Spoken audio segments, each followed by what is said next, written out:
આપ જોઈ રહ્યા છો સ્પાર્ક ટુડે ન્યૂઝ.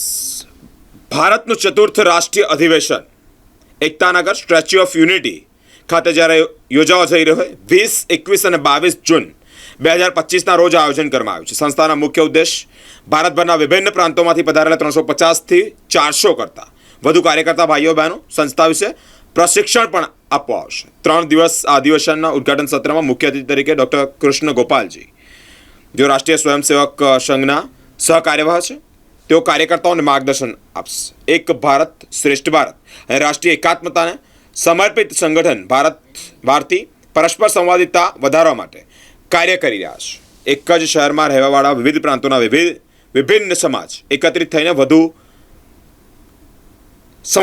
થઈ અને લઘુ ભારતની સંકલ્પના સાકાર કરે. પરસ્પર સંવાદિતાના અજોળાથી નબળી પ્રાદેશિકતાનું ધુમ્મસ દૂર થાય તેવા ઉદ્દેશ્યથી ભારત ભારતી કામ કરે છે. સમાપન સત્ર મુખ્ય અતિથિ તરીકે કિશોરભાઈ મકવાણા, સાથે જ વિશેષ અતિથિ તરીકે મુલ્લુભાઈ વેરા, ટુરિઝમ મિનિસ્ટર ઓફ ગુજરાતના, તેઓ પણ કાર્યકર્તાઓને સંબોધશે. भारत भारती गत 20 वर्षों से पूरे देश में राष्ट्रीय एकात्मता पर कार्यरत है और माननीय प्रधानमंत्री श्री नरेंद्र भाई मोदी जी का सूत्र है एक भारत श्रेष्ठ भारत.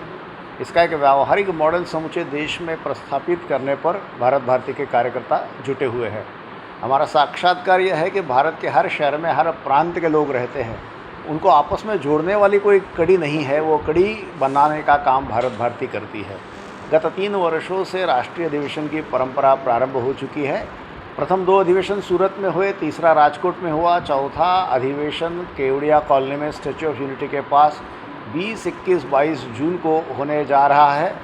संयोग से वर्ष लौह पुरुष सरदार पटेल की 150वीं जन्म जयंती होने के कारण भारत भारती ने 150 ऐसे शहर पूरे देश से चुने हैं जिसमें पूरा भारत लघु स्वरूप में रहता है. वहाँ से प्रतिनिधि इस अधिवेशन में आएंगे और सरदार पटेल की 150वीं जयंती कैसे समूचे देश में मनाई जाए इस पर विचार मंथन होगा. अन्य आरएसएस के तथा गुजरात सरकार के पदाधिकारी इस अधिवेशन को उद्बोधन करने के लिए आने वाले हैं. उद्घाटन में माननीय सह सरकार्यवाह डॉक्टर कृष्ण गोपाल जी आएंगे और समापन में भारत के अनुसूचित जाति आयोग के अध्यक्ष श्री किशोर भाई मकवाणा एवं यहाँ के टूरिज़्म मिनिस्टर श्री मुल्लुभाई बेरा आएंगे.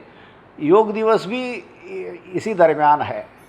संयोग ऐसा है कि योग भी जोड़ता है, भारत भारती भी जोड़ती है और सरदार पटेल ने भी देश को जोड़ा और एकता नगर ये एकता का प्रतीक है. ऐसे स्थान पर पूरे भारत के प्रतिनिधि इकट्ठा होकर के योग करना ये भी एक बड़ा अद्भुत संयोग है और इस प्रकार का इवेंट ये पूरे देश को स्वर्ण क्षण ऐसा रहेगा.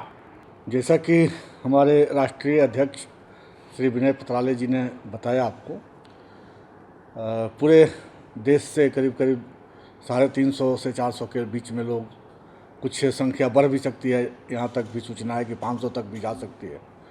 बड़ौदा चूँकि एकता नगर से नज़दीक है तो हमारे हिस्से में जो है यहाँ के लोग जो आएंगे उनका स्वागत करना, उनको स्वागत करके जो भी उनके रिक्वायरमेंट है, जैसे कुछ लोग रात को थके हारे आ रहे हैं तो उनको कहीं होटल में विश्राम कराना, उनके लिए फ्रेश होने की व्यवस्था करना, जो जलपान के समय में आ रहे हैं जलपान कराना, जो भोजन के समय में आ रहे हैं भोजन कराना, रात्रि भोज के समय आ रहे हैं रात्रि भोज, ये सब करके फिर हमारा जो टीम यहाँ का बड़ौदा का जो टीम है, ऐसे भी बड़ौदा हमारा संस्कारी नगरी कहला जाता है, तो अपनी संस्कार का परिचय देने के लिए उनको कुमकुम, चोखा और खेस माला इत्यादि से उनका स्वागत करके बस गाड़ी जो भी सुविधा है उससे हम यहाँ से एकता नगर तक उनको भेज रहे हैं, जिससे उनको लगे कि हम जहाँ से भी आए हैं हम अपने घर में ही आ रहे हैं, किसी प्रकार का उनको टेंशन न हो. और इस तरह से हमारे कार्यकर्ता कर भी रहे हैं, जैसा कि आपने यहाँ देखा भी.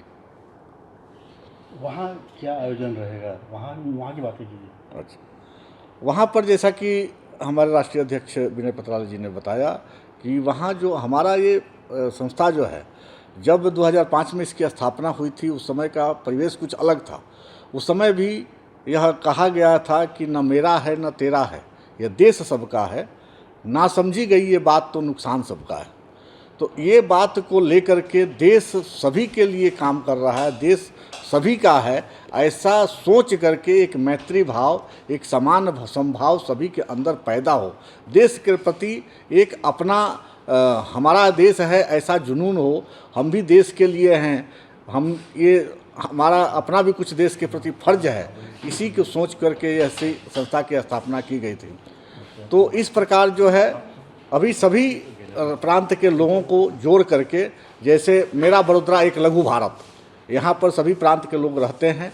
जो बड़ौदा में गुजराती लोग हैं वो हमारे बड़े भाई हैं और हम उनके छोटे भाई हैं। ऐसा हम उनके एक दूसरे के सुख दुख में सम्मिलित हों, एक दूसरे के काम लगें और एक दूसरे के साथ मिलकर के इस देश के बारे में सोचें और देश के आगे बढ़ाने के लिए काम करें। ऐसा हमारा कार्यकर्ता वहाँ पर डेवलप करने का एक प्रशिक्षण शिविर है, जिसमें हमारे राष्ट्रीय स्वयंसेवक संघ के जो सह कार्यवाह हैं डॉक्टर कृष्ण गोपाल जी, वो भी आ रहे हैं और हमारे पूरे जो राष्ट्रीय टीम है, राष्ट्रीय टीम में भी अच्छे अच्छे उसमें वक्ता हैं, अच्छे अच्छे कार्यकर्ता हैं, वो सभी लोग जो है वहाँ आ रहे हैं।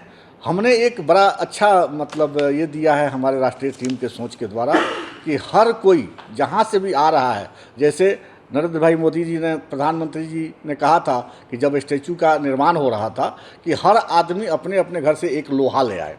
तो इस बार हमने एकता नगर में सभी से अपील किया है कि जहाँ से वो आ रहे हैं वहाँ से अपना एक मुट्ठी मिट्टी और एक मुट्ठी चावल ले करके आएँ। हम वहाँ की सभी जगह की मिट्टी को एकत्रित करेंगे कि कोई ऐसा वहाँ गमला बनाएंगे जिसमें कोई ऐसा फूल बनाएंगे जिसमें सभी को सुगंध दे, और वो चावल मिला करके, गुजरात का दाल मिला करके, नमक मिलाकर, हल्दी मिला करके हम उसका खिचड़ी बनाएंगे, जिससे सभी के यहाँ गुजरात की सुगंध वहाँ तक पहुँचे।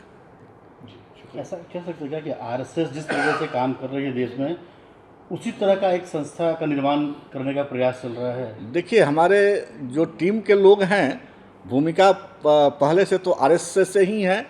अब अलग अलग लोग अलग अलग निकल करके जो है आरएसएस से ही सभी लोगों का संबंध है, आज भी है संबंध। जैसे हमारे यहाँ के बड़ौदा के दत्ता भाई सोलंके हैं, अभी भी आरएसएस में ही, सब लोग आरएसएस में ही हैं, लेकिन आरएसएस मूल जड़ है। अब उसकी टहनियाँ जो आज 64-65 जो टहनियाँ है, उसी टहनी के रूप में भी देखा जा सकता है संस्था को।